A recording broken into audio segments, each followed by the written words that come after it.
Yes, I do. Oh, boy. Snow. Yeah. Snow. Snow. It's beginning to look a lot like, cocaine.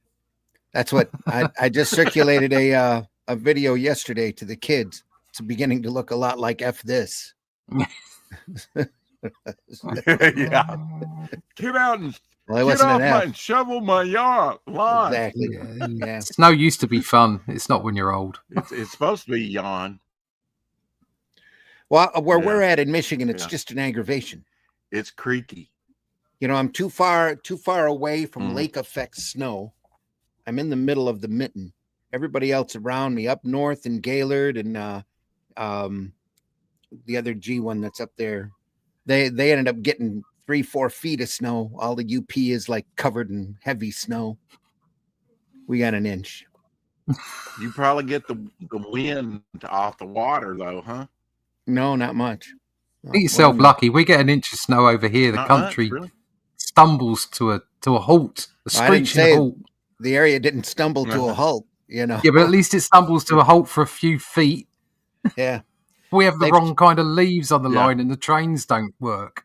They keep shutting the main expressway from Detroit to Chicago down because of the weather conditions, and everybody there's a stretch around Kalamazoo that everybody gets into a big accident almost every year, every time there's a snow. Welcome to Comics by Night. Welcome to Comics by Night. This is where old men moan. Yeah. Every time I watch Charles Dickens, it snows. Charles Dickens. In England. Well, that should tell you something. Stop watching Charles Dickens. Don't watch Charles Dickens. Watch Charles Dick out.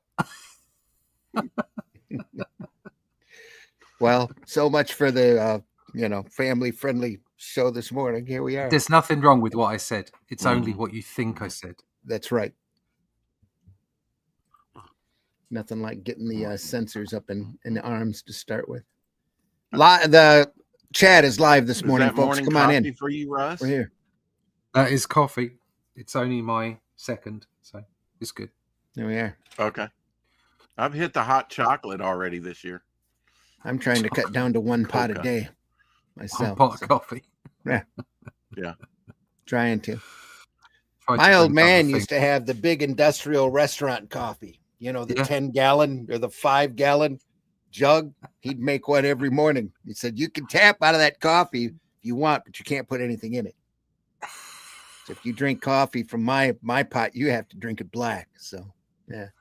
I got used to it. I drink it black, but last year I started putting a little spritz of lime juice, and people go, "Ooh, what are you doing?" But I'm not surprised. All right. I can't. Yeah, you're not surprised, really? Okay. I'm not surprised that people are going, "Ooh." Probably kick up the acidity a little bit. Yeah, give it a little extra kick without you. I don't know why it is. Altering substance in it. Well, the way it got started is I started slicing up lemon and putting it in the coffee, and then I started, tried lime and went with lemon juice in my coffee for a while, and it doesn't take much, of course, but now I preferred lime. It doesn't have the citric bite to your mouth that the lime juice does. I don't know why. Lemon in my tea. Not in my coffee.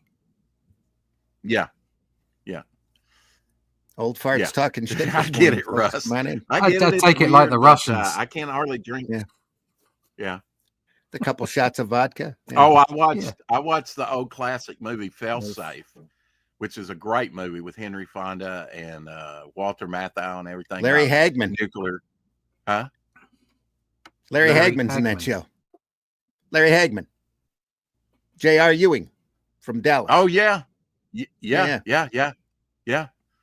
I Dream of Jeannie. Yeah, one of his big serious roles. He was really good in that movie too. He played an interpreter. He was the translator for the president. Yeah. Translator. I think we're screwed, Mr. President. Exactly. Whenever I hear that, Jeannie, I always have Bugs Bunny go off in my head singing "I Dream of Jeannie. She's a light blonde hair." Yeah. I dream of Jeannie with the light brown hair. Yeah. She's a light brown hair. He's dancing around Elmer Welcome Fudd. to Comics by Night. Welcome to Comics by Night, folks. We're going to run the opening here and then get. I research you with my disintegrator.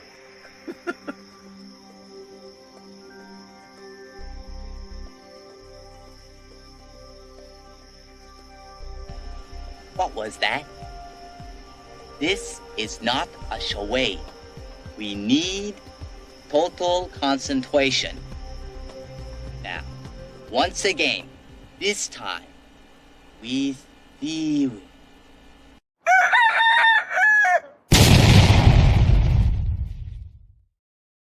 There we are. Welcome, folks. Comics by Night, where we talk about comics when we're not talking about everything else. Yeah. No Glenn this morning. He's having a hard time getting his apple to bite in the correct order. Apparently, he took on an update that didn't quite agree with him. So Macintosh has got a little indigestion this morning. Yep. I say, lesson for you kids: don't buy Macs. Be careful with your updates. That's what it is. I worry every time I catch one now because my systems are all real old. Well, 2 of them are offline anyway. I don't let them on the internet anymore. Who updates? I do mine manually. So. Yeah, they keep trying to force an update on my PC here, and eventually I have to take it and break. And, I have to take it and then pray that it still recognizes my Cintiq tablet. So, well, you make sure you don't take it when they send out the update. You take it a week later when everybody is. So if there's anything wrong with it, people have been screaming for a week and it's been fixed. They've updated the update on the update. Yeah. Yep. Comics by Night, folks. Great book to take a look at today. I am your host, Randy Zimmerman. You can find my work over at the aerocomics.store. Over there, you can find a lot of great books. I also do the Shadow Kingdom with Russ Leach here and the Atlantean one, which should be coming out from the printers anytime now. Our distributors, Critical Blast, have it. They're packing it now for the US market. I haven't had the UK ones here. Unfortunately, we're delayed by a couple of weeks, just the way things are. So hopefully people will get them before Christmas. But if not, it'll be immediately after. Knock on wood. So. Yep. Really happy with that story, folks. It continues characters and situations from Shadow Kingdom, and hope you enjoy it when you get it. Go ahead, Rex. Sorry. Yeah, Rex I checked out your campaign yesterday. It's been closed down a little while. Yeah, Russ shut it down just $20 short of $5. Geez. So keep people wanting more. Yeah, right. You like $20 reaching 5,000. Mm-hmm. Yeah. Well, it's not. It wasn't the. It wasn't the that much. The money. It's about getting it into people's hands. So what I want to do now is we want this book in people's hands. We're going to issue 2 in March. Get people talking about it. So hopefully we can get even more people on the second time round, and you'll get an opportunity to get a book then as well. But issue 1 as well as issue 2. There you go. And believe me when I tell you, issue 2 is looking really, really good. I'm really pleased with what's happening so far. Get one and you like it, you're going to love 2. I'm telling you. Anyway, also joining me this morning is Ben 10. Yeah, also joining me this morning is Russ Leach. Russ, introduce yourself, please. Hi, my name's Russ Leach. I'm a comic book artist from the UK. Rex is indeed correct. I did work on Ben 10.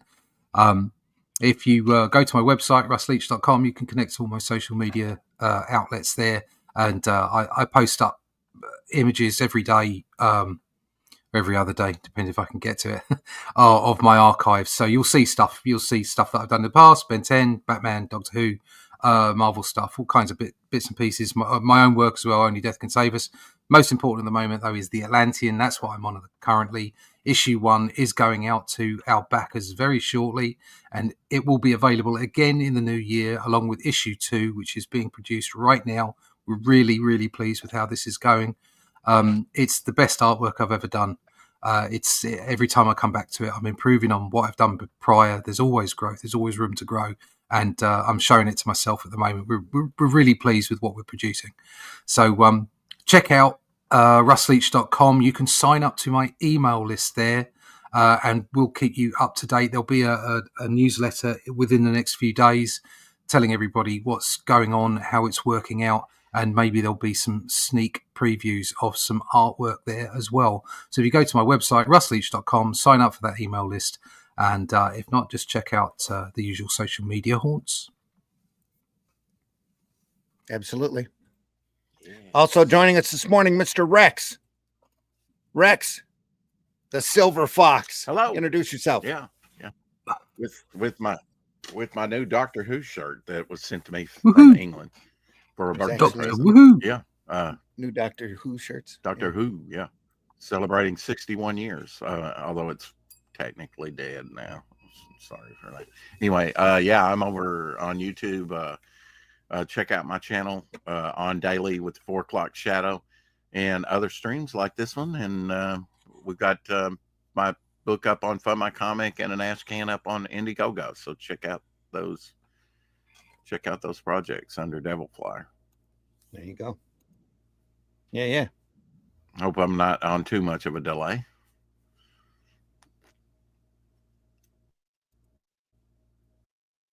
I just did that pregnant pause on purpose, Rex. Sorry.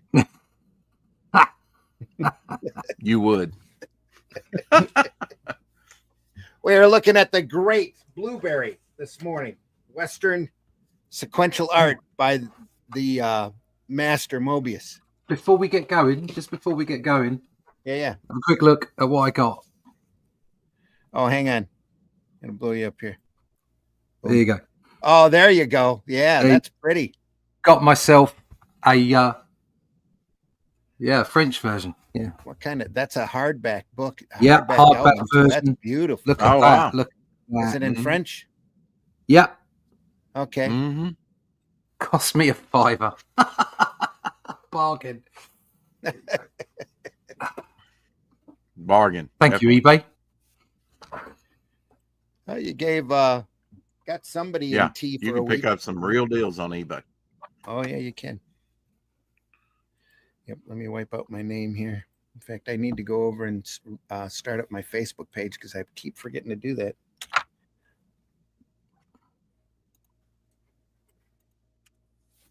Let's see if that works better. Boom. There he goes. And finally got in focus.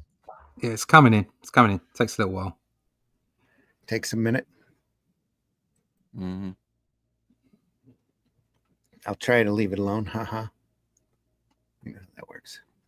Let me fix this Facebook page here and we will get rolling. Look at that artwork. Which I don't know how Glenn reads the dialogue and stuff. He's able to blow it up real big, apparently, but I never can see any small detail. Yeah. So tell us a little bit about Blueberry, about when this work was done. This was done in the late 60s, if I'm not mistaken, 69, 71. Late 60s. Wow. Okay. 72, 73. And he moves. Okay. And he moves the books and I can see the scratches in his board. That's some detail. I've had this board since I was 19. So I've done a lot of work on this board. Yeah. I like the coloring on this. I like the subdued coloring. And now this is the Outlaw. Beautiful stuff. Technically book 4, but it's in the second volume of Collected Blueberry. We're looking at the Epic comics collection. Marvel's kicked out in the believe it was in the late 70s or mid 80s, somewhere in there. The great was Archie Goodwin was editor of the Epic line at that point. I'm looking for a copyright date on the next volume here. Carl Potts is editor, executive editor. So he was probably editing epic at the time. This is 75, 80. This was kicked out in 1980. The volume was, the reprint, I should say, was originally serialized in Pilot magazine in France. So, and I was reading the notes up on this particular story. Moebius says that it is the culmination of his learning up to this point. He applied everything that he possibly could and took some chances, and he is really happy with the story overall. He says there's a couple panels that didn't quite make it, but you are your own worst critic when you come to this kind of thing. So if you're an artist at all, you're always looking back and going over your work. You constantly look at stuff and go, "Oh, I wish no one would look at that. That's awful."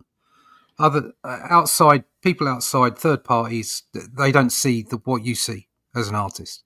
Yeah, they just don't see it in your own work. I mean, it's almost like half glass, half empty, glass half full.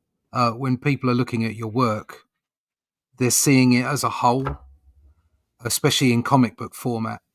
Yeah. And if they like it, they like it. It's as simple as that. It doesn't matter that there's errors or what you would consider errors in there, or you're like, "Oh, I don't like that panel," or "I haven't drawn that quite right." People don't care. It doesn't matter as long as it looks good, as long as it tells the story and they're enjoying it. They don't mind. You are your own worst critic. I think over time, really some things arrive. I think some things arrive, and they're not appreciated in their time. And then later we look back and go, "Wow, how revolutionary he was doing this at this time." Oh yeah, no doubt. Glenn, you're welcome in if you can get the computer together. I don't even know if you're listening this morning.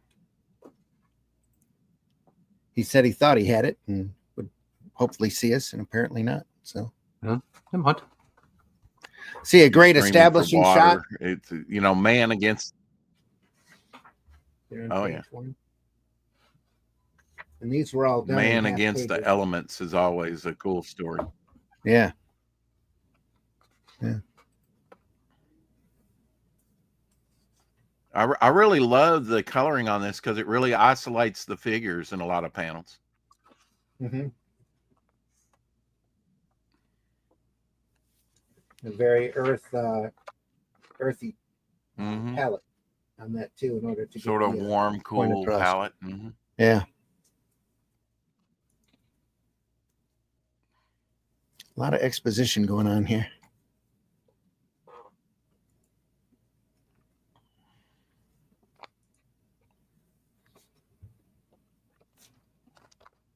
Just going to keep moving. Keep those doggies rolling, rawhide. That's a great panel right there.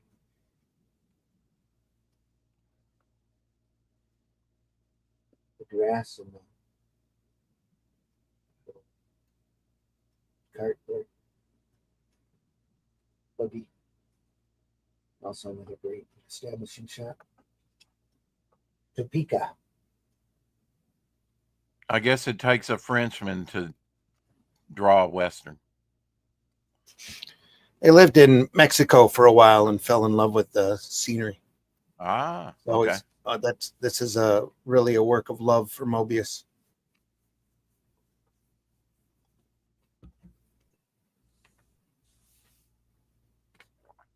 Historicals are always fun. Yeah. Is this silhouette of the train there? Look at that train silhouetted. Yeah. Sticks out like a sore thumb, doesn't it? Sure does. A little black and white put in there. Black and white panel. Shot there. Yeah.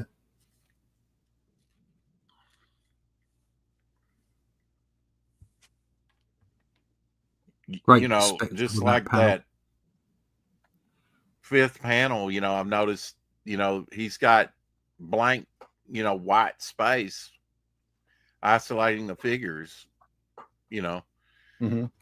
often in some of this with no color at all. I mean, well, with very, just very little. limited color. Kind of interesting choice, a mixture of black and white space with the colored panels. Love the perspective on this.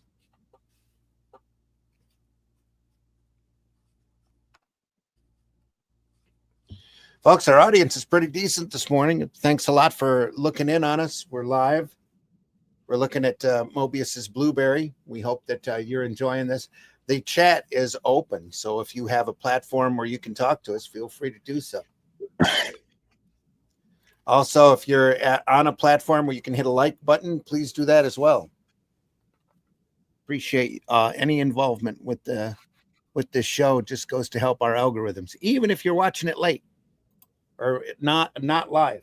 Even if you're watching it recording, hit that like button and let these platforms know that you appreciate this kind of programming.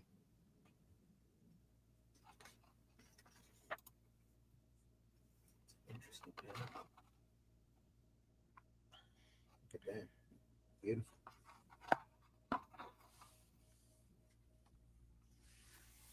Yeah, I'm sorry I missed part 1 of looking at Blueberry because I'm working on Western right now. That Chihuahua Pearl story is very classic. It needs to be a movie in the worst way. Look at that silhouetted tree and figure with just that branch highlighted overlap. Mm-hmm. That's so cool. Isn't it? Fragmenting the image like that. And throwing the smaller panels in underneath here as well. How would this have been colored back in the day? I'm thinking Dr. Martin's dyes, watercolor. Okay. There were a couple of scenes last episode, last book that we looked at that you could tell were definitely watercolor painted. But on this, the color is just so solid. It's beautiful. You think it's ink then? I'm pretty sure it's physically colored.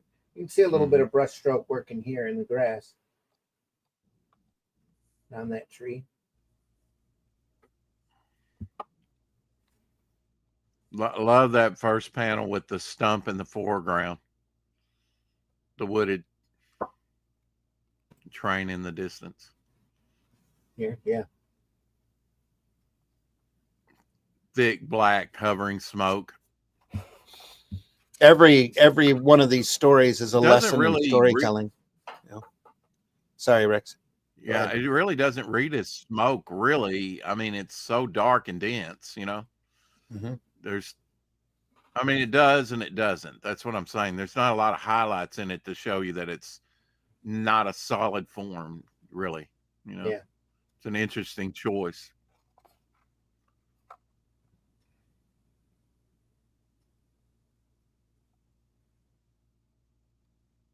Tunnel below the whistle, so they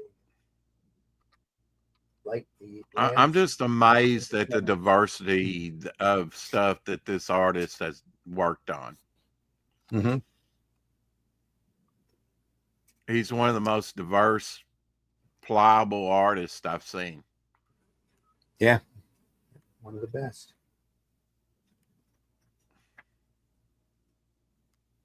And a great establishing shot here.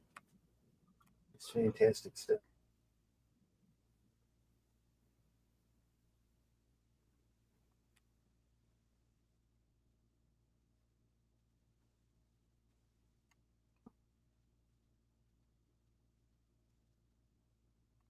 Anybody know what his influences were artistically himself? Not that I'm aware of. We could look it up on the Wikipedia. Yeah. Looks like John Wayne in that first panel, a John Wayne hat there from behind.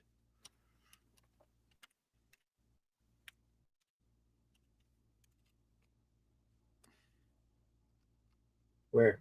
Here? Right there.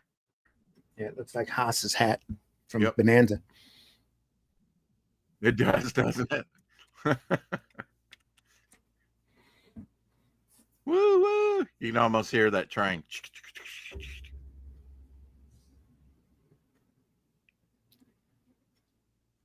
All right.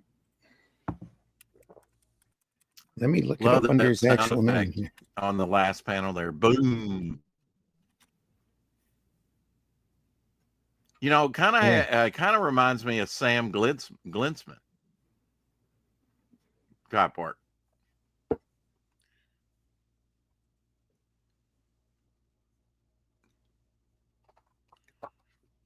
Everyone, put your hands up.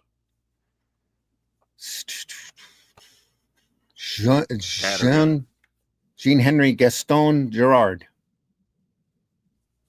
from 8th of May, 1938 to the 10th of March, 2012. He's a French artist, cartoonist, and writer who worked in the Franco-Belgian Bandais, foreign words, tradition. Girard garnered worldwide acclaim, predominantly under the pseudonym Moebus, for his fantasy sci-fi work, and to a slightly lesser extent as Girard, G-I-R, which he used for the Blueberry series and other Western-themed work, esteemed by Federico Fellini, Stan Lee, and Hayao Miyazaki, among others. He has been described as the most influential bande dessinée artist after Hergé. His famous body of work as Girard concerns the Blueberry series created with writer Michel Chalier, featuring one of the first anti-heroes in Western comics, and which particularly valued in continental Europe. As Moebus, he achieved worldwide renown in the English-speaking nations in Japan as well, where his work as Girard had not done well, by creating a wide range of science fiction fantasy comics and a highly imaginative, surreal, almost abstract style. These works include Arzak and the Airtight Garage of Jerry Cornelius. He also collaborated with avant-garde filmmaker Alejandro Jodorowsky for an unproduced adaptation of Dune in the comic book series The Inkle. Early life: suburbs of Paris, May 38th, the only child of an insurance agent, Pauline Vinchon, who had worked at the agency. When he was 3, his parents divorced, and he subsequently got to meet raised his I wonder if he got to meet Salvador Dali, because Salvador Dali was slated to be in Dune. No idea.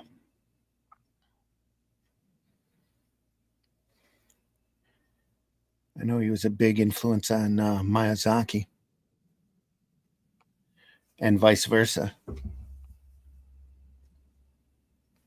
Started to draw Western comics between the ages of 9 and 10, while enrolled by a single mom as a stopgap measure in the St. Nicholas boarding school for 2 years, where he became acquainted with Belgian comic magazines such as Sarou and Tintin, which, to the amusement of his schoolmates in 54 at the age of 16, he began his technical training at the Long French Word School, where he started producing Western comics, though these didn't sit well with his conventional teachers. At the college, he befriended the other future comic artists Jean-Claude Merzeres and Pat Millet, small part due to their shared passion for science fiction Westerns in the far West. Girard developed a close lifelong relationship with Merzeres, Mezieres, calling him life's continuing adventure. And in later life, in 56, he left art school without graduating to visit his mother, who had married a Mexican in Mexico and stayed there for 9 months.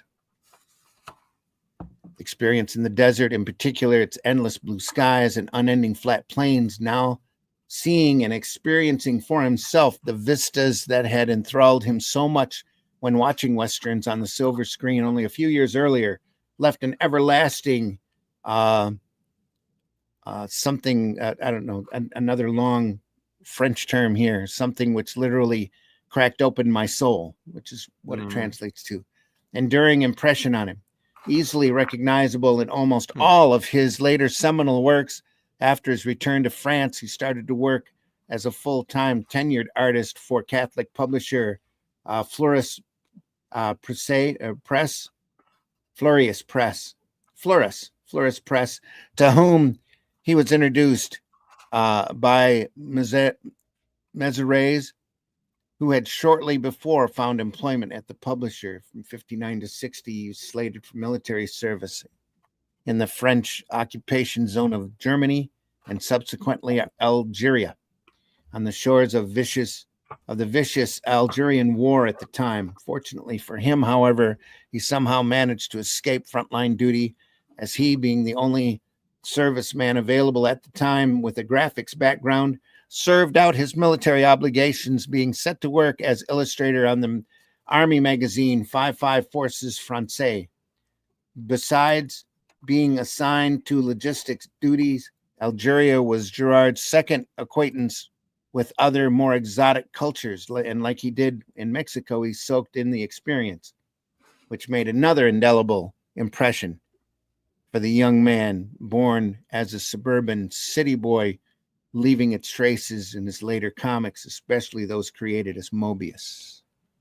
Doesn't say much about his influences, outside he just went to school.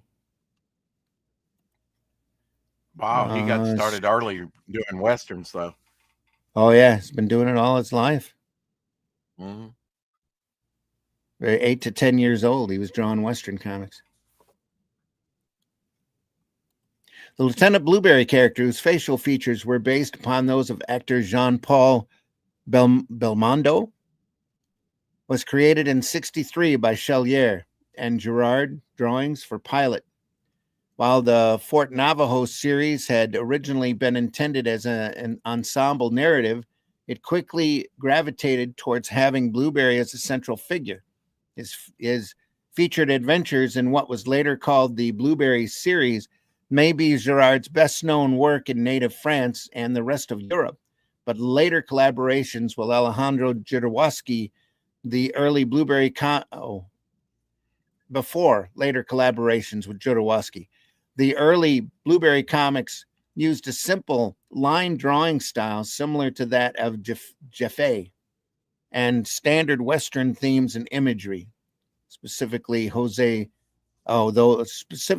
of John Ford's U.S. Cavalry Western trilogy and Howard Hawks' 59 Real Bravo, thrown in for good measure for the sixth one-shot titled The Man with the Silver Star.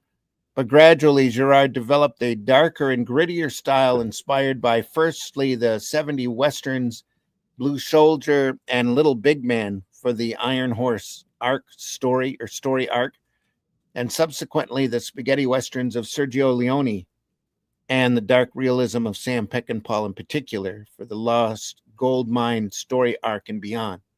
With the fifth album, The Trail of the Navajos, Girard established his own style, and after both editorial control and censorship laws were loosened in the wake of the May 1968 social upheaval in France, the former in no small part due to the revolt key comic artists, Girard, chief among them, staged a short time thereafter in the editorial offices of Dargard, the publisher of Pilot, demanding and ultimately receiving more creative freedom from the editors.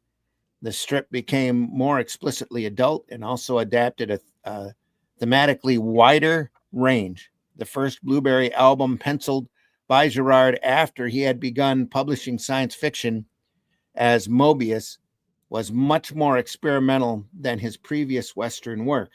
While the editorial revolt at Dargard had effectively become the starting point of the emancipation of the French comic world, Girard admitted that it also had caused a severe breach in his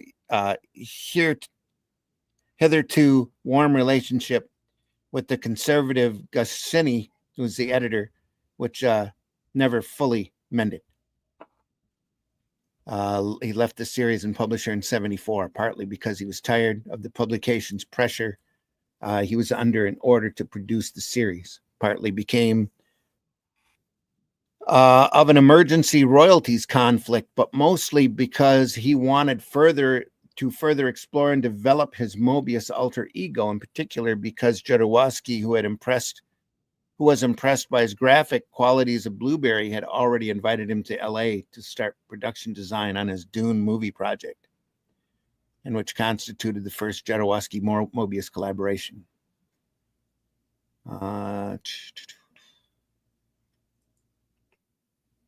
Yeah, that doesn't say anything here about his influences. Just goes more into his history with Jodorowsky and working more on Blueberry, working back on Pilot. Great stuff, though. Here we go. Oh, I see the chat's been active.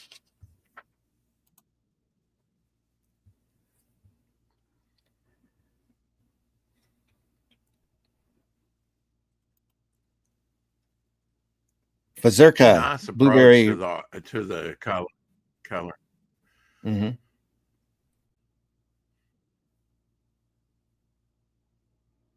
Fazurka's in the house. Blueberry, Red Dust, and Durango are my favorite westerns. Devil Flyer. Omer Glitch is in the house. Hello, gents. Miyazaki.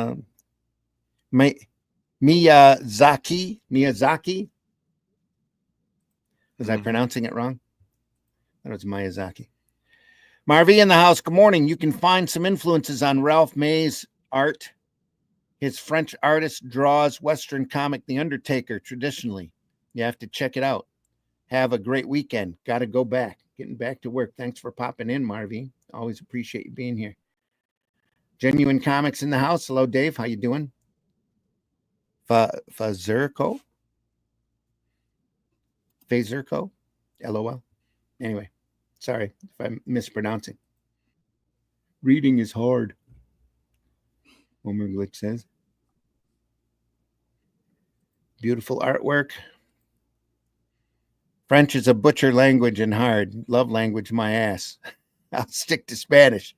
It's my love language. I hear you. Hit that like button. Lick the like. Hit the like and lick the like. This is done on my way. Hit the like. Done on my way and hit the like. Thank you so much, folks, for joining us. Looking at Blueberry here. Great radio voice. Hope that you were talking about me. You're probably talking about Rex, though. It's all right. Here we go. As long as he doesn't say great radio face. I wouldn't count on it. Oh, I got one of those, too.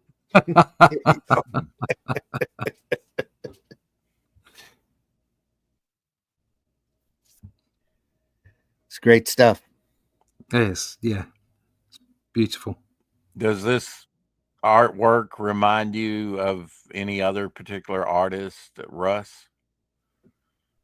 I think you can, as we were saying this last week, I think you can see where the 2000 AD guys were getting their references from and their influences. There's definitely some of this. I think that's what's wonderful about the 2000 AD stuff is that it's kind of this weird mix of US superhero comics and European comics. Yeah, and that's what makes that whole run of 2000 AD in the 70s and 80s so brilliant. I don't think it's the same anymore, but it certainly was then, and so you can see that. But you can see that with a lot of the artists that we've had on here, American, European. You can see their influences in those in that period of time, Bronze Age through into the early 90s. You can see their obvious influences. You can see where a lot of people were all over the world were influenced by this stuff. So really hit home for a lot of folks. All the Bernelli books, that I think, shows a lot of this kind of influence. Go ahead, Rex. Sorry. I'm just amazed at the how some of these panels fall apart. I mean, color in this like that last panel, or like that third panel on the first page where you just have the gray slatted windows, and then you isolate the figures like in that bottom panel, with color. I mean, color really adds to the artwork on this. You know, Well, he was not doing his that own the color on artwork this, is bad by any wasn't he? means. Yeah, I'm pretty sure he's still Yeah. coloring himself here. I think it's obvious. You can see, having been a part of teams and working on my own, you can see when somebody is producing sequential art and they're going to do the color as well. You can just see the way that they put the panels together. Their part of the team doesn't end at the inks. They're already seeing in the way that you see beyond the pencils for the inks, or you should be. You're also seeing beyond the pencils for the colours. Now, you should do that anyway as a penciler and an inker. You should think about how the colorist is going to handle your work. Of course you should. But when you're actually going to do it, in the same way that you leave things out of your pencils because you know you're going to do the inks, you leave things out of your inks because you know you're going to do it in the colours. Yeah. And I think that makes a difference. And then even if somebody else was doing the colour for him, he would still be seeing the work in that way so that he could ask the colorist to do certain things. Yeah, Girard is doing, Moebus is doing his own colors on this. Yeah, I'm sure he thought ahead, of what he would do panel by panel. And you can see that. You can see that in the way that artists work. And I think because of the bent towards more traditional techniques, because obviously we didn't have computers back in the 70s and 80s to do the kind of things we do now, you can see that the artwork is different. There is a definite difference between sort of pre and post computers being involved in technologies being involved in the art. I'm not saying one's better than the other, although I have my personal preference of pre-computers. But you can definitely see the differences in the way that the approach to producing the panels. Mm-hmm. Mm-hmm.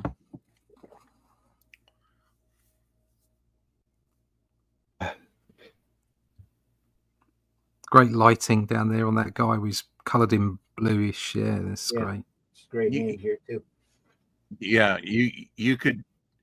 It kind of has an EC vibe to it on that. I mean, you could look at two of these pages and soak it in for hours. Oh yeah, seeing little things. Absolutely, it's wonderful, rich material. The way he's gone for that montage in the second panel. It's just not a full on panel. It's just a montage panel just in the corner. Brilliant. And the way those two panels at the bottom are broken up. They're one panel broken by these two. Yeah. Yeah, by that border where that guy's walked from the train. Brilliant. And then his hand has gone over which is kind of over the gutter there. Oh yeah. Brilliant. It is. And the word balloon there too. Yeah.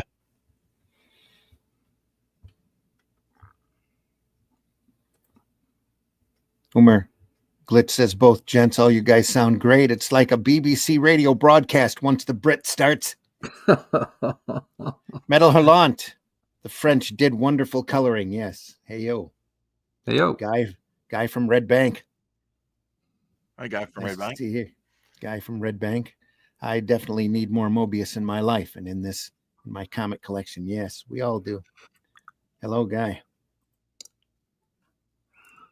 Why?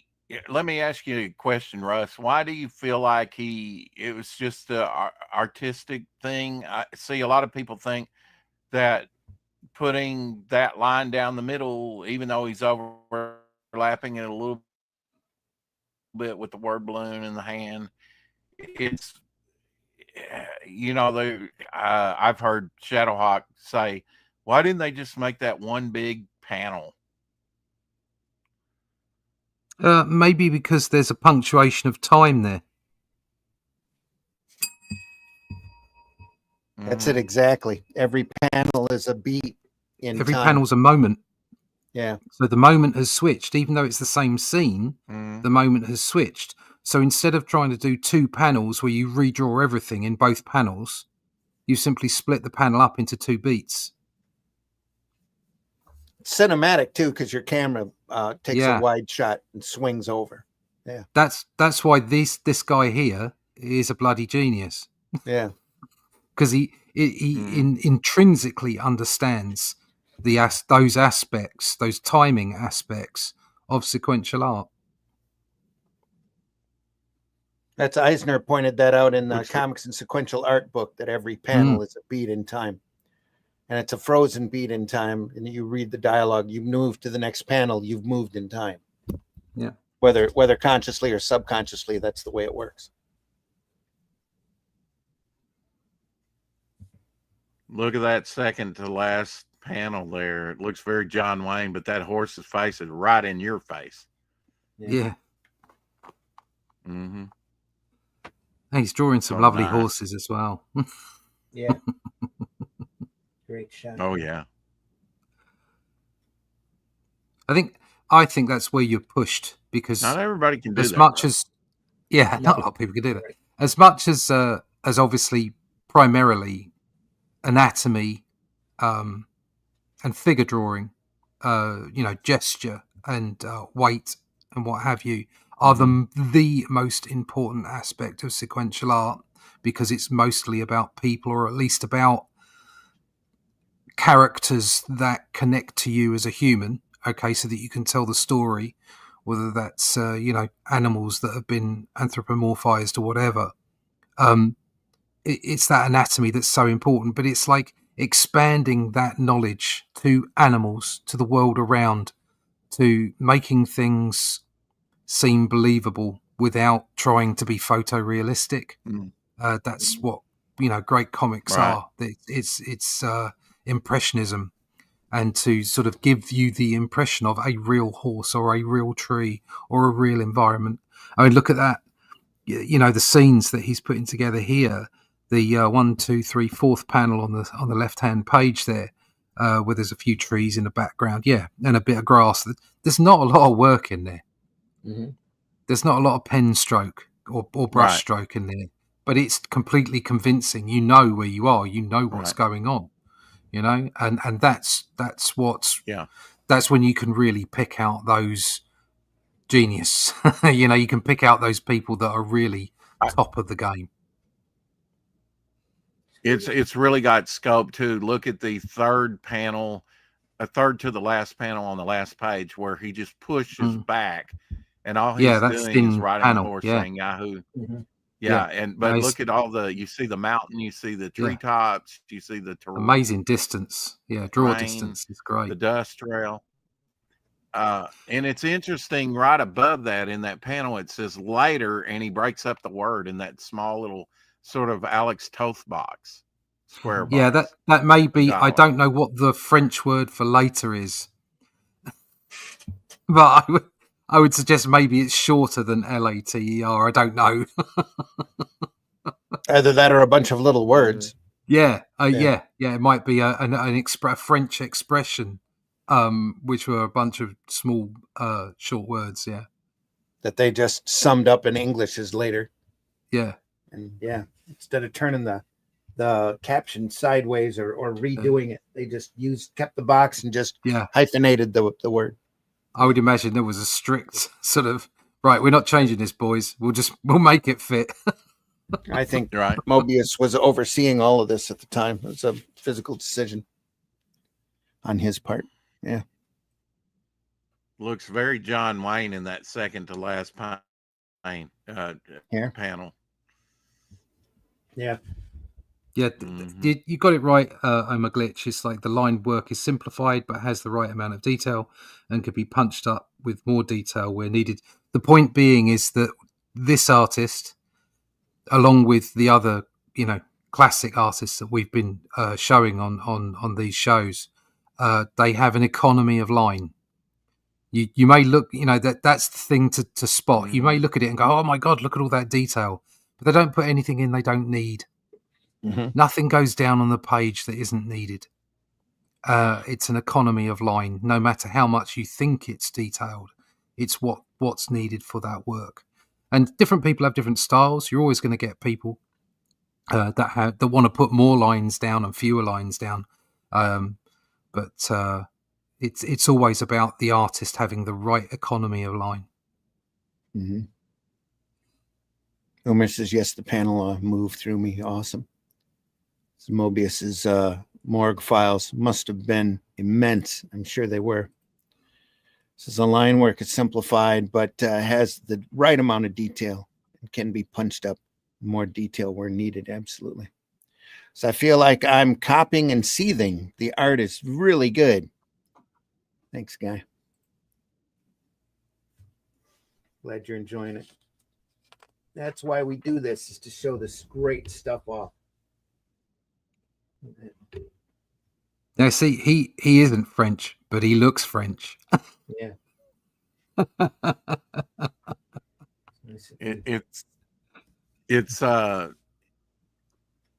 It's important to use an economy of a dialogue too.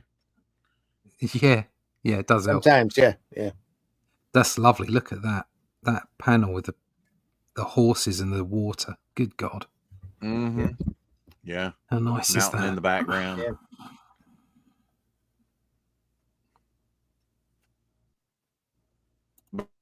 Good. But even the nighttime scene with the silhouette of the horse and the rider and the dog and the Mexican and the sombrero, it's just awesome, man. Yeah, it is. Great stuff. Worm's eye view here. Really hot. Your vantage points, are so important.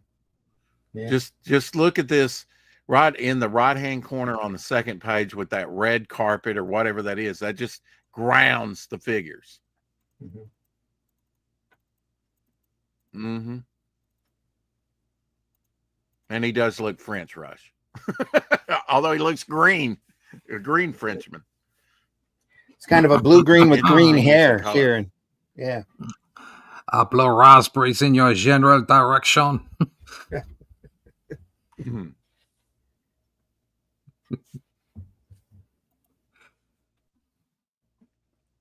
It's a genius master storyteller, absolutely. I like the play of the warm and the cool colors throughout this. It's just great. We got a shot that kind of looks like Henry Fonda there in the face. Oh my God, it's a wonderful colouring as well to give that impression of nighttime. Just the lighting, fantastic. Yeah. That first panel, wow. Just great. Wow. And with that sheer material that you were pointing out, Randy, that's not easy to do. No, it's not. Yeah. But again, like, if you look at that panel, he knew what he was going to do with the colour. That's not ink that's been tinted back mechanically over his chest. Yeah, where the net curtain is in front of him. He's stopped the black ink because he knows he's going to be able to put blue ink in there when he colours it. Yeah, that's what makes it magic. Great shot here.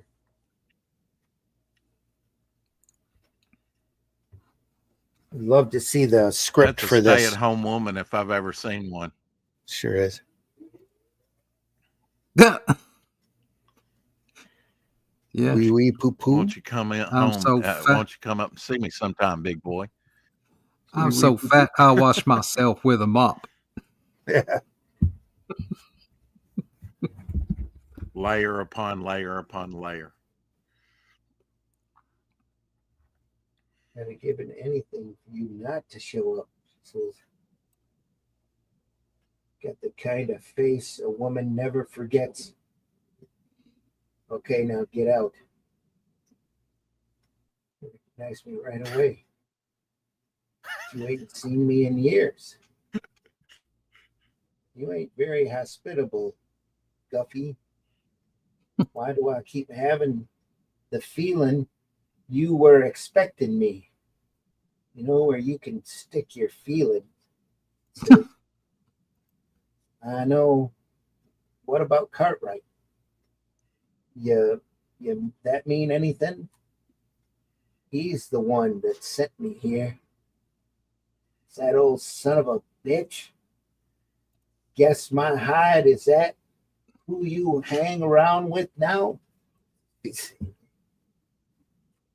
stubborn as always. I see there's only one way of talking to your kind. And she gets bigger in the next page. Look at that. Uh-oh.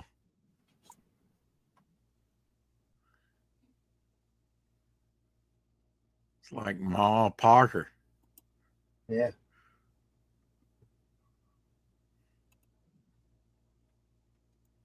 Shelley Winters. Yeah. After a buffet. Buffet's French.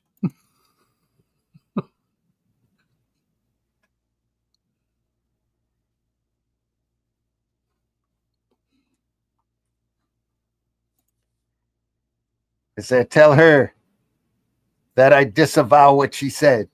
Yeah.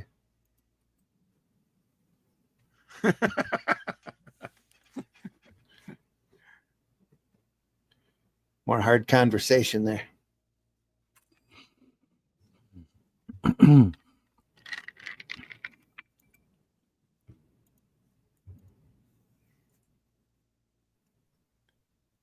Who put this out in English? Was it Marvel?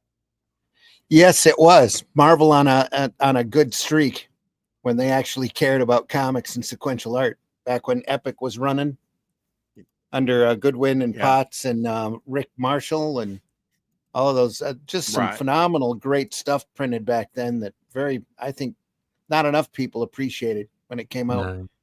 They reprinted the entire Moebus library, which is why this was printed through Epic. Yes.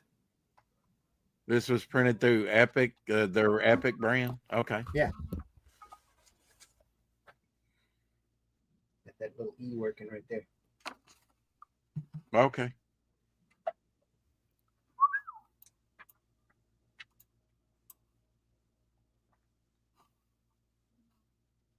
More conversation here.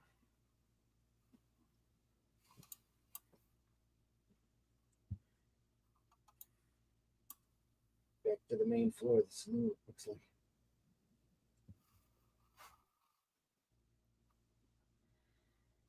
Great boudoir scene.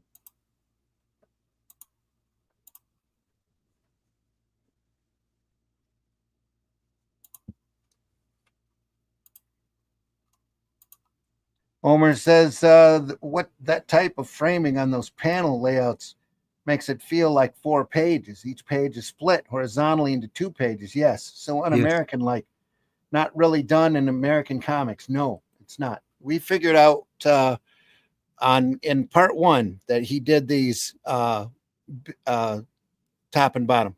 These are 2 separate pages put together. In fact, there's a notation box in the bottom right-hand corner. Yeah. This is 26A. This is a landscape. This is a landscape book split up into a portrait book. But it also means that he was drawing those. Each half page was roughly an 11 by 17. Yeah. Yeah. So this is double the size. The original artwork is double the size of the final thing. Mm-hmm. I'm going to do that one day. Yeah, I was thinking about doing that. Yeah, it'd be a good practice, to break it up that way to just see how it affects the overall. What I mean is I'm going to do double size. I'm going to do a double size artwork one day. Mm-hmm. When I'm retired and I've got time so I don't have to get paid. You're gonna print it. You're gonna print one of those Marvel or DC Treasury editions. Still works. Huge. Yeah, I mean, yeah, I'd do it bigger, yeah, but you know, there's no point in doing too much because people don't know who I am. Artists They won't go buy really it. big for like detail, like Todd McFarlane when he was doing Spider-Man and Spawn. I think he still works larger than 11 by 17. Yeah, it's probably why they can't get a book out quick for enough. the sake of detail. Who, McFarlane? I mean, if you look at original Golden Age artwork, and I can show you a page of like it's big and 2 up from the 40s. Yep. Yeah, they're huge. Yeah, that's kind of like A2 size, which is double 11 by 17 ish. Yeah. There's even bigger. Some of it. I mean the Prince Valiant stuff that was even bigger from what I saw. The Prince Valiants were really big. Yeah. They were 36 tall by 24 wide. Exactly, they're huge. So that's what I say. I huge poster size. You can't do that if you want to get a book out in a reasonable order. Time wise, it's just too much. No, but you can do that if you want a really pretty book. Exactly. So that's why I say that's something for maybe a few years' time when I'm retired, and I go and I just do a passion project. Something big like that. That'd be lovely to do. Well, there was quite a while there. Well, I hope you don't retire anytime soon. Yeah, I was thinking of taking a comic and cutting it in half. Oh yeah, and calling it a macro comic. Macro comic. Yeah. Size. Yeah. And it's just an extra blade cut at the printer. You could have 2 books like that. Yeah. Or do a book the size of those old Garfield comic strip books. If you ever saw those that were wider than they were tall. Nice, I mean, we've got loads of cartoon books like that. A lot of the newspaper strips were broken up into those, landscape formats. Yeah, I've got a really nice landscape format art of Blade Runner. Oh, really? All black and white. Cool. Yeah, it's lovely stuff. Yeah. But it is. And that's probably got a lot of Sid Mead in it. Design work. Like 18 by 22, Eric Larson did a year of Savage Dragon at that size. That's cool. Yeah. Love those ash cans. Ash cans are really 8.5 by 11 folded in half. I've got an ash can size handy here or not. Let's see what I've got in my bag here. No, I don't have one like that. Because Matt Fizzell, who does Cynical Man, he works off of an 8.5 by 11 sheet. I've got the Fembat little ash can size. Those are kind of fun. He sells those at shows for 50 cents a dollar. Cynical Man. Yeah. Ash cans were 8.5 by 11 folded in half. So it was 8.5 by 5.5.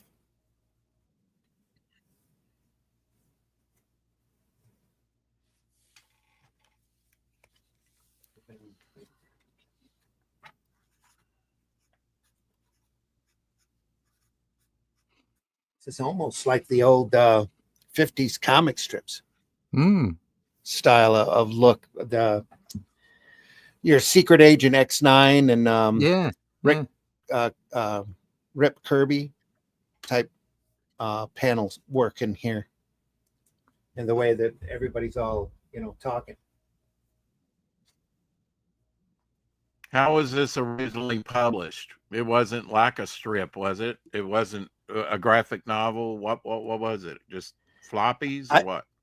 I think it was published in chapters and in half size. Yeah. And then put together into albums later.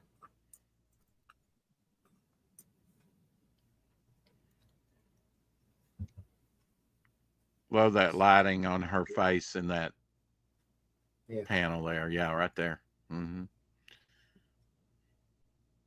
And she had ruby red lips. Yeah.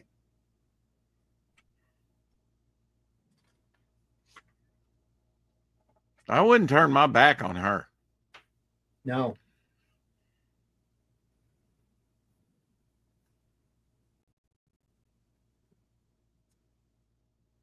I think a lot of this right in this area is a little looser than what we've been looking at. It's probably playing around here. Different inking techniques. Doesn't seem as tight. Not that that's a bad thing.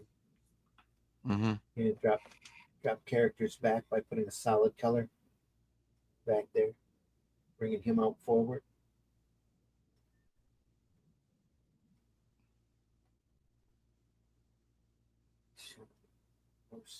Yeah, he really had some forethought when it came to designing this and then, you know, finishing it with color. And where the word balloon placement was as well. Mm-hmm.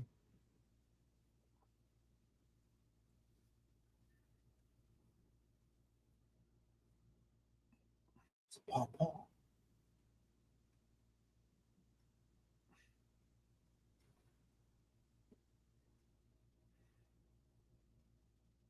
Okay.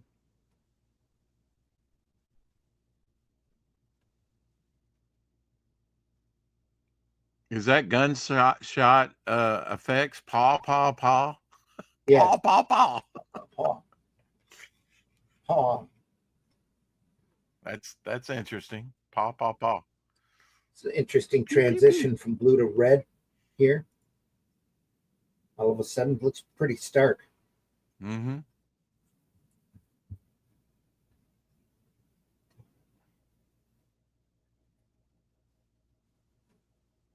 Just popping things back, moving things forward. With the color.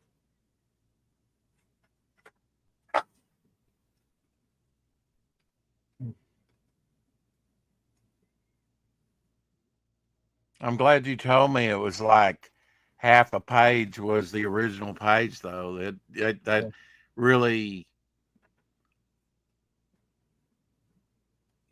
you know, it really changes the way you look at this artwork if you know how it was done. So a lot of European put together into longer pages like this. Yeah, a lot of European albums are like that. Each done half a page at a time. Mm-hmm. I've seen some like Flash Gordon hardbacks that are done like that, you know, but I think that was like daily strips, or, you know, I've seen Batman. I've got books like probably Sunday strips piled one on top of the other. Yeah. Sorry to step on you there, Rex. Yeah, I think you're still on a delay. No, that's fine. Another big girl here.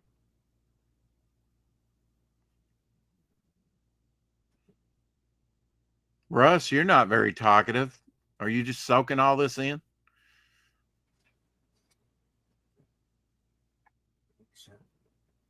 He went to get a sandwich. He probably did. Stepped out for a second. Tea time. Tea time for Russ. That almost looks like a Frank Robbins panel there to me. Yeah. I've kind of seen, you know, and I can see a little Don Heck at times, and even George Tuska. I mean, it's interesting how you see reflected in someone else's art, different art styles in different panels and things, you know. Yeah, this is that same girl that was in the saloon. Don't you point your little stubby finger at me. Exactly. Yeah.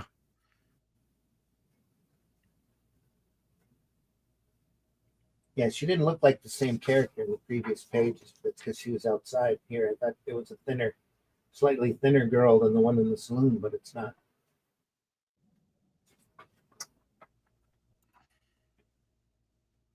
Nice side shot here. That's supposed to be the same saloon girl, isn't it? Or is it? Yeah, it is. Yeah, it is. I didn't think it was, but it is. Yeah. She just has a shirt on. She's out of that puffy dress. Yeah. Oh, here we go. kicking back into some more scenery. Yeah. You got to wonder if he enjoyed doing interiors. I mean, who would want to do interiors when you can do all the biomorphic shapes? Yeah. He probably had a lot of ground exposition to cover, a lot of story to fill in. So Buscemi used to say Where he used does to this prefer look drawing. like? Because I mean, not all the West is the same. Solo. Do you get a vibe of like Montana, or do you get like a vibe of somewhere else in the Old West? Well, he's definitely up in. They're definitely up in the woods now and off of the plains. You know, off of the desert. Mm-hmm. So Buscemi used to say that he used to say he'd prefer drawing organic stuff, you know, or you know, rocks, trees, people, rather than cars and buildings. Mm-hmm. Yeah. Nature. So, this look like the hills of Colorado or Montana, Wyoming, somewhere in there.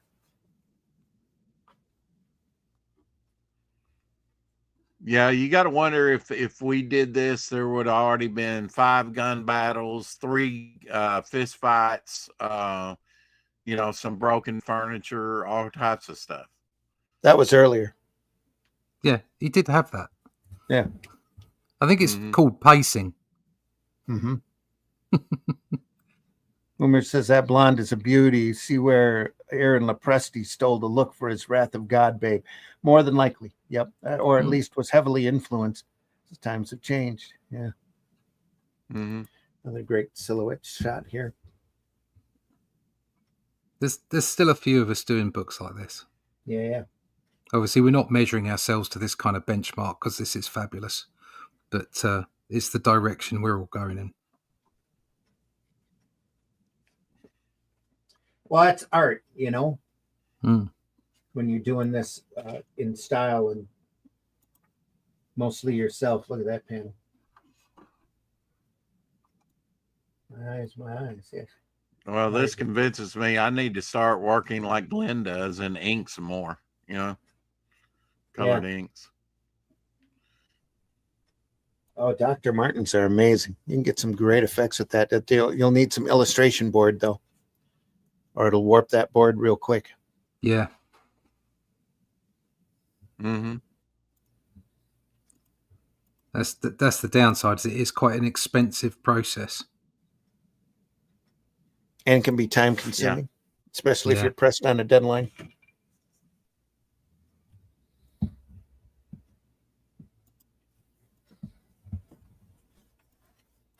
And a great graduated tone here.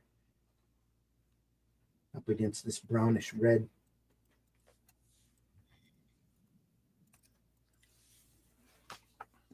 In that conflict working.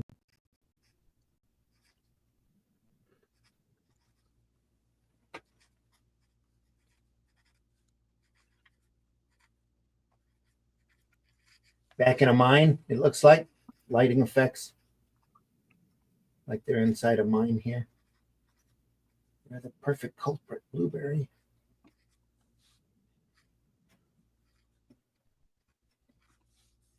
Nice.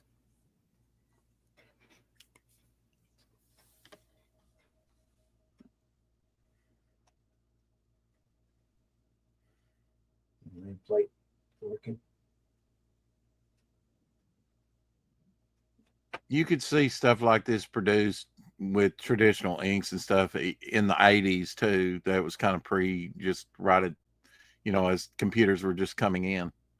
Yeah. Especially in the sort of graphic novel scene like this. Mm-hmm.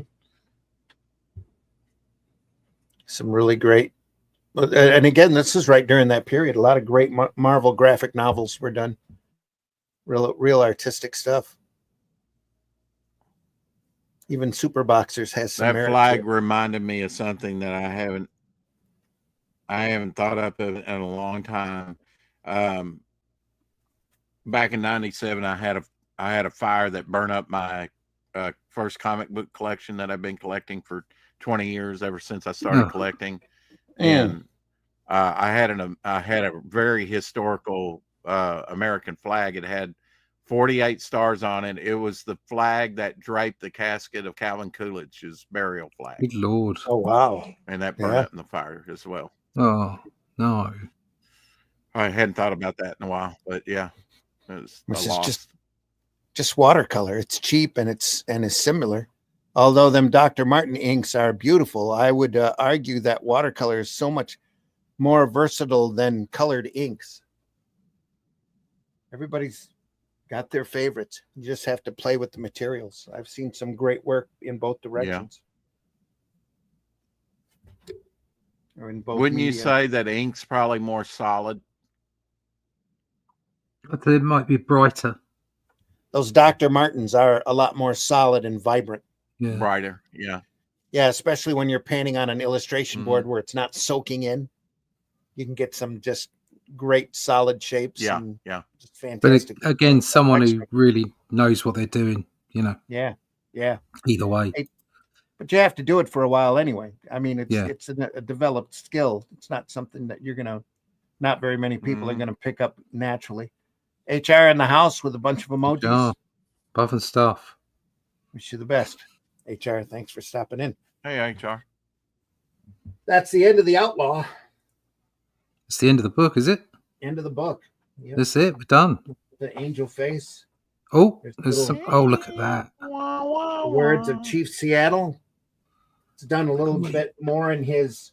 That's gone back to his other style, hasn't it? Somewhat. Yeah. It's signed at Moebus. There. Yeah. The lines on that guy's face. Yeah. Line work's amazing. Mm-hmm. Little backup story to fill every space. line a road map. Yep, very much back in his fantasy style. Completely different. It's just bonkers. Yeah, it's right, almost right out of Arzak there. Very versatile. Yeah.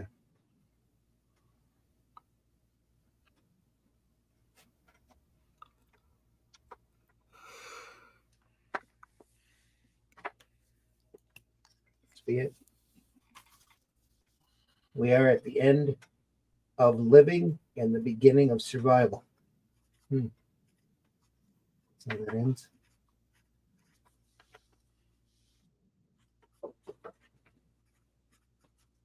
And that was Blueberry Book 2.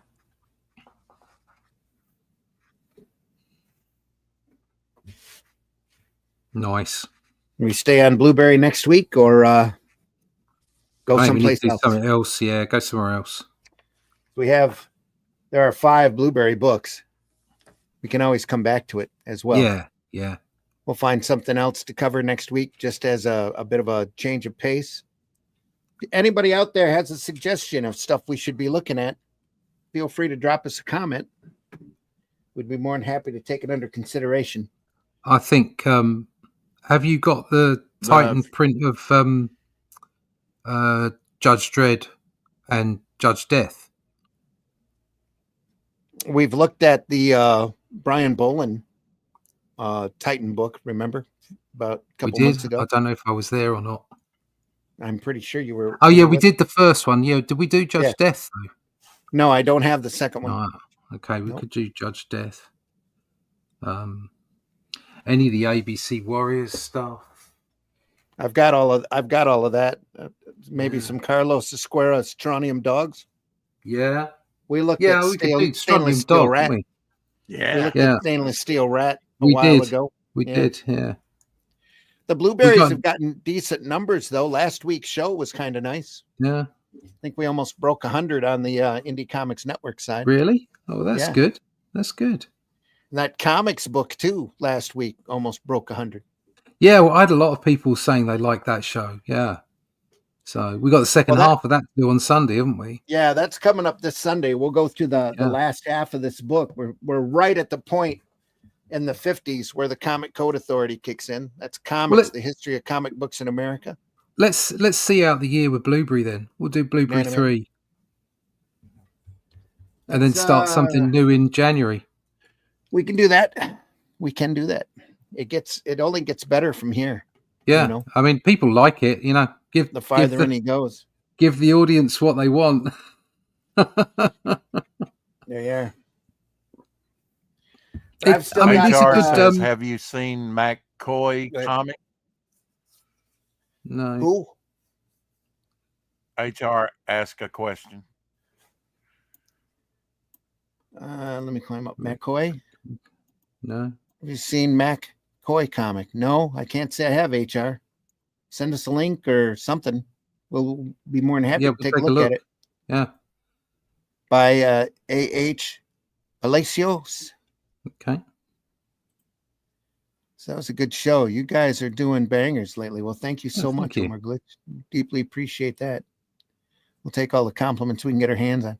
It's a Western comic. Okay. All right. You know what? I do have the last work that Joe Kubert did, which is a text graphic novel for Italy. Yeah. I was about to say, Joe Kubert is always a good shout. Yeah. We'll find we'll do Blueberry 3 next time and finish the year off with something else. Then we'll stop at Blueberry 3. Okay, cool. That's good. It does have some great stuff coming up. So, well, I mean, what we're doing here, the stuff that we're doing and have been doing, they're great evergreens. Do you know what I mean?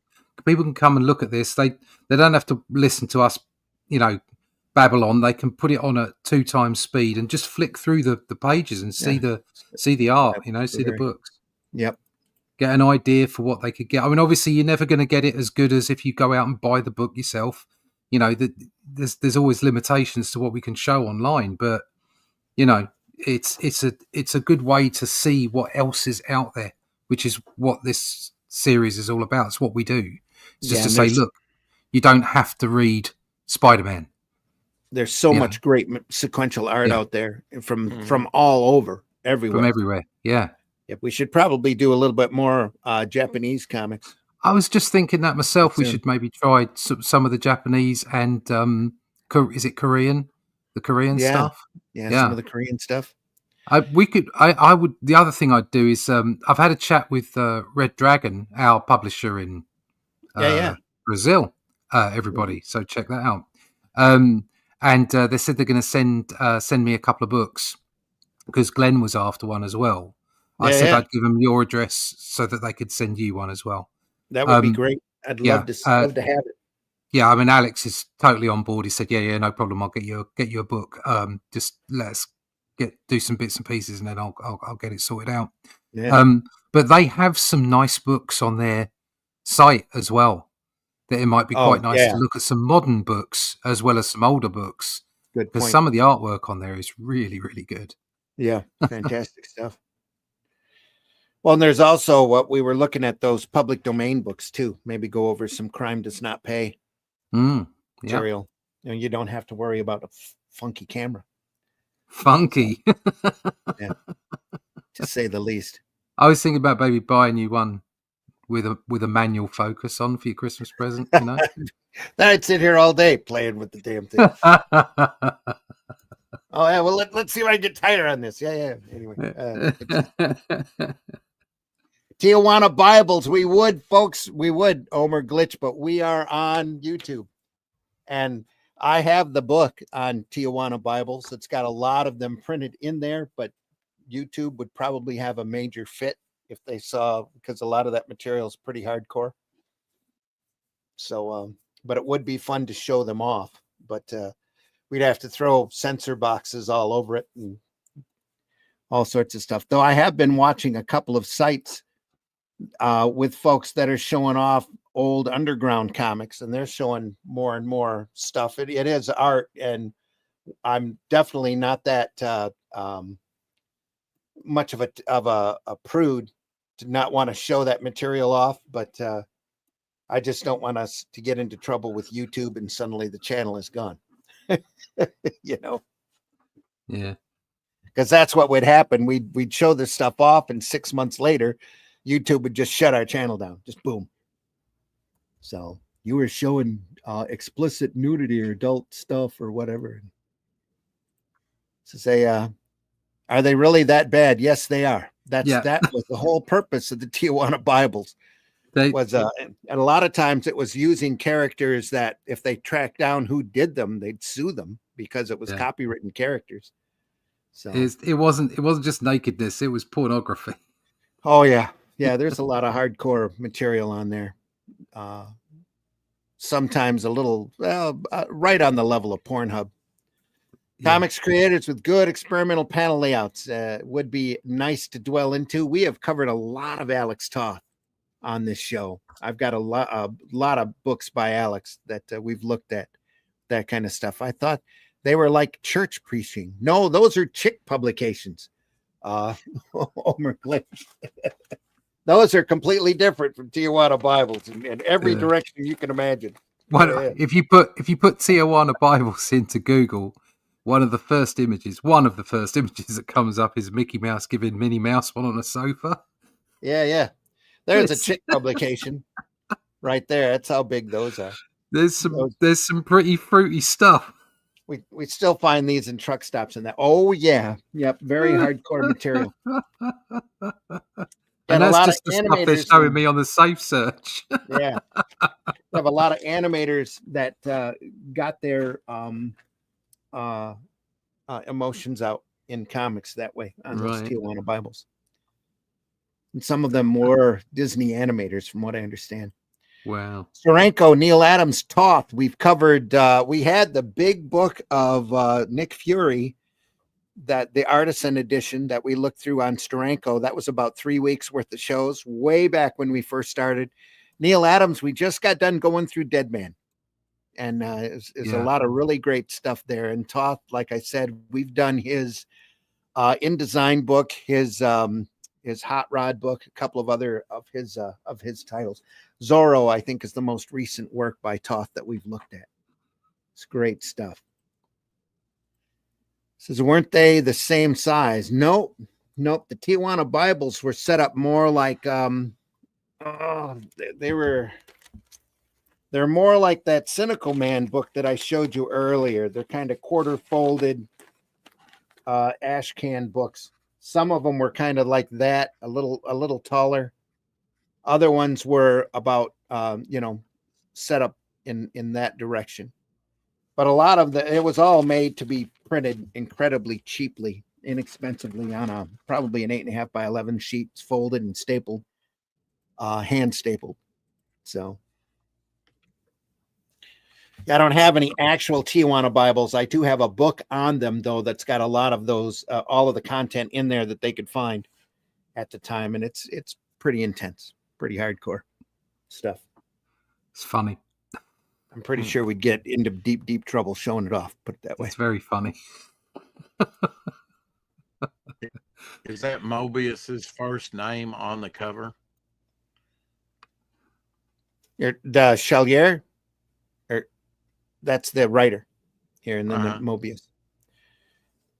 Okay. He did this as Jean Girard or Gir, G-I-R, and then they all realized it was the same guy. So when they printed the Moebius library, they made sure that Moebius was printed on the cover so people knew it wasn't two different artists.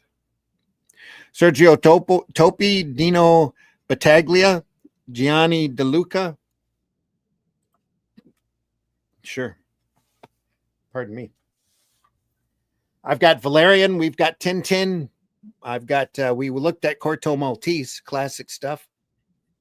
There's some great Manning I'd like to get into. Tarzan and Magnus material, just really pretty. Yeah. Alex Nino, also a big favorite. Esteban Morodo. We've got access to the Vampirellas. We've done some Nino stuff, haven't we? We've done a bit of Nino. Yeah, I love his work. Just fantastic. We looked at Repentant Harlequin. Yeah, he did a lot of stuff for Charlton. Nino, yeah, he's been around for a lot of I stuff. always enjoy it when Toth turns up, I have to say. Yeah. Yep. Never a dull moment with Toth. Nice. Yep. Thank you. I think it was Michael Golden. I think Michael Golden did Bucky O'Hare, didn't he? Yeah, he did. Mm-hmm. Yep. We won't look at that though. Anyway, that's another story. Bucky O'Hare. Anyway. Folks, we deeply appreciate you stopping by. We know the majority of our watchers are after the fact, and we deeply appreciate those too. Make sure you leave a like, leave a comment. If there's more stuff you want us to take a look at, like I said before, we'll gladly take it under consideration. We'll be back next Friday morning at 5 a.m. for more Comics by Night. Sunday morning, again, on Sunday Funnies, we're going to be looking over the last half of Comics by Les Daniels, the history of comic books in America. It stops right at the end of the, or right in the middle of the underground movement of the late 70s. This book does. So we've still got about 20 years of comics history to cover. Comic Code Authority, the birth of Marvel, Warren magazines, all sorts of greatness coming up this Sunday, 9 a.m. Eastern time for comics, or not, yeah, for Sunday Funnies. More Comics by Night next week, more Blueberry next week. I'm not sure what we'll cover in 2 Sundays from now, but we'll figure something out. We've got a lot of stuff to look over. We do this because we love doing it. We really, the stuff that really inspires us here, folks, and we love showing it off, and hope you enjoy watching it as well. And if you do, tell your friends, tell anybody who you think might enjoy these programs.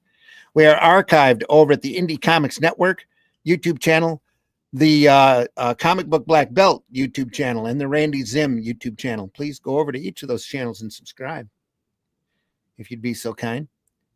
Yeah, I'm on 895. I'm that close to 900. Oh, there you go. Close. Rex, tell folks how they can find you, you silver fox, you. You can find me right here in Northeast Arkansas. You can find me daily on YouTube, on my channel under Devil Flyer. You can find my project up on Fund My Comic, and I've got one over there on Indiegogo as well under Devil Flyer. Check them out. All right. On the X. On the X. You know, stuff like that. All right. Twitter. Twitch. Yeah. Mm-hmm. Glub. No? Glub. Okay. Glub. Ross, tell folks how they can find you.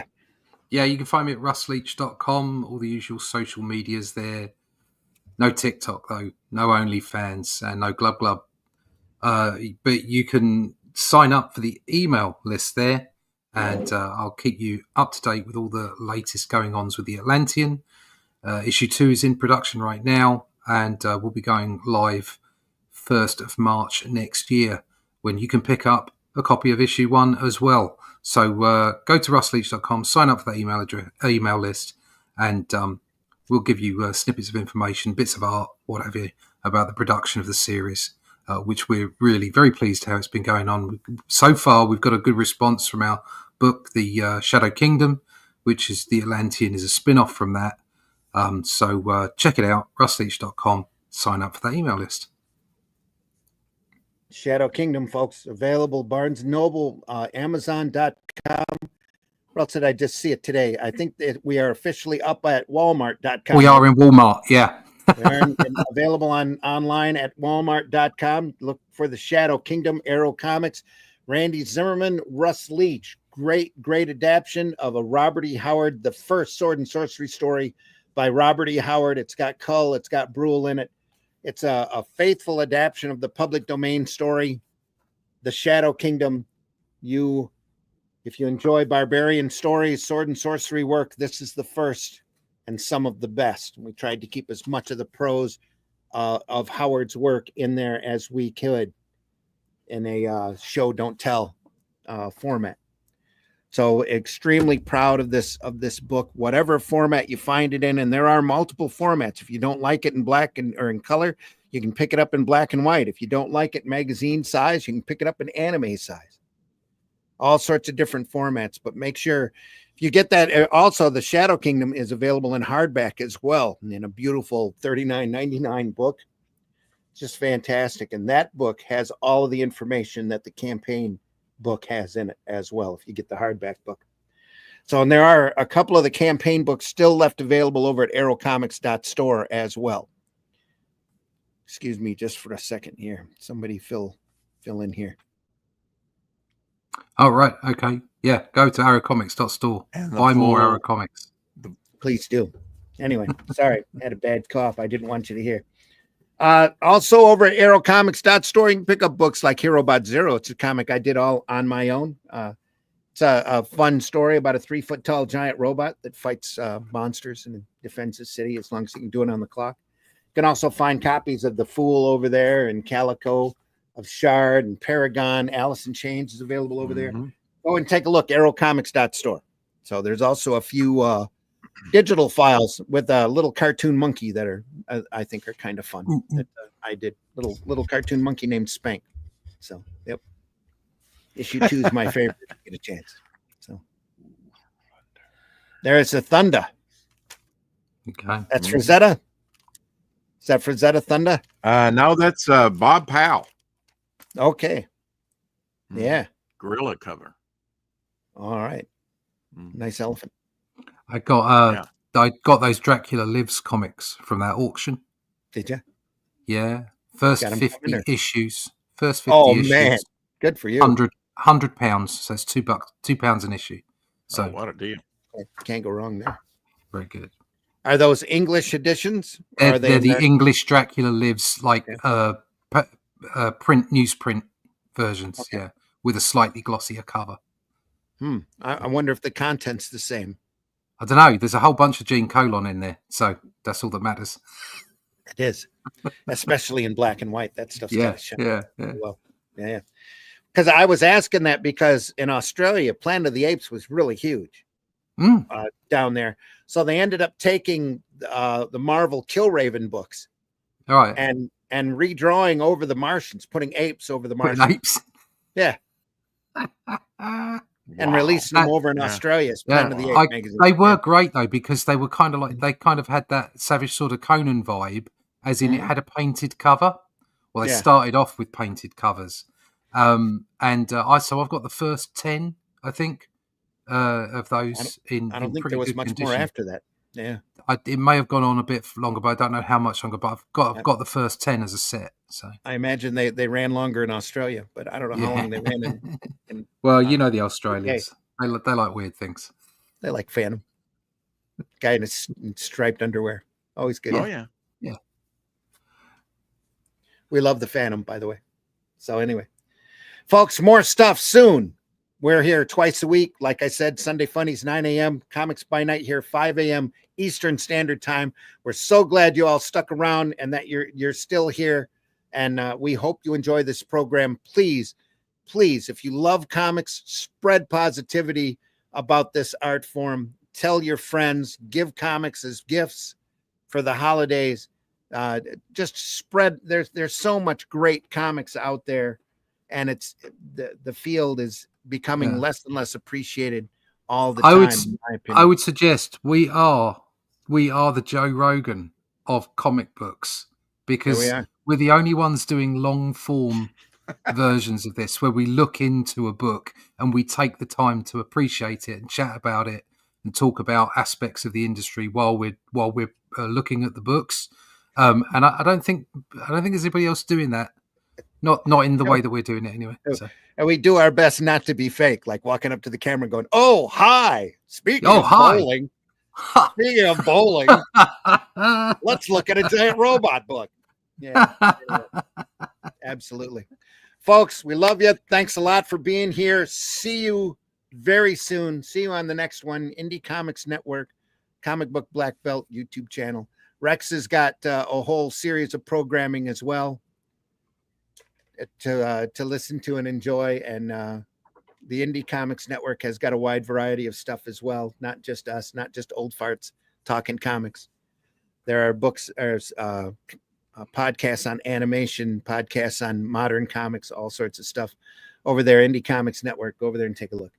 Thanks again for stopping by. Deeply appreciate you being here. We're going to go out with a couple of bumps and the end opening again.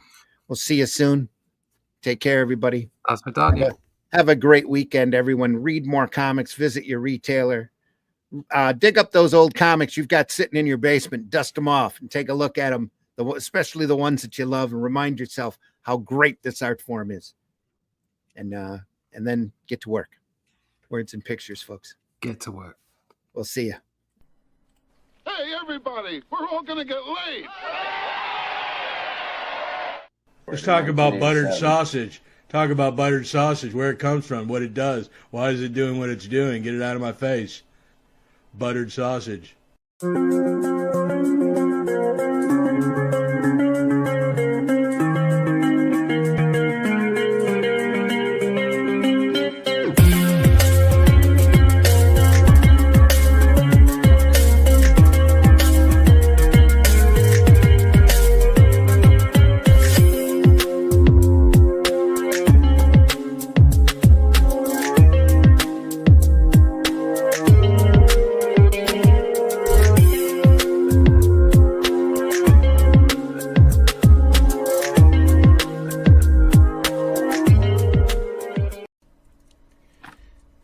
Is the matter with people in this business? Why? Because fuck them, that's why. Now comes the part where we throw our heads back and laugh. Ready? Ready!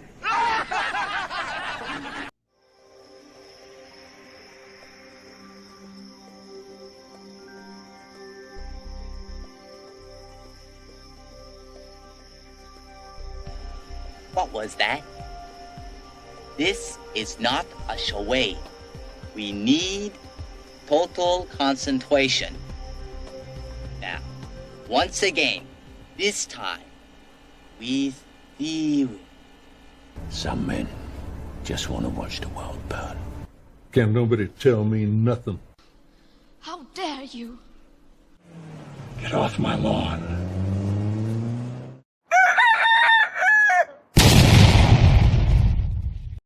Smell this shoe. Excuse me? a la demanda y a la demanda.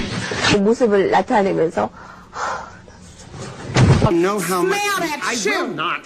kararına İstanbul Pendek Milli Eğitim Smell that shoe. 있고 bez niego nie. Ma'am, you want to whiff of my shoe? 333 041, ja się zmieniałam. Alles okay, wollen Sie gleich ans Expertentelefon gehen, Herr Ohm? Um Gottes Willen. Smell that shoe. Jasmine. Joke's on you, bitch. I love this shit. And it was this desire to lead in gumball innovation that would change everything forever. What we were trying to do was make the gumballs more orange, but what we did instead was open a rift in the space-time continuum, unleashing a godlike entity. You know, it happened. Taste the biscuit. Taste the goodness of the biscuit.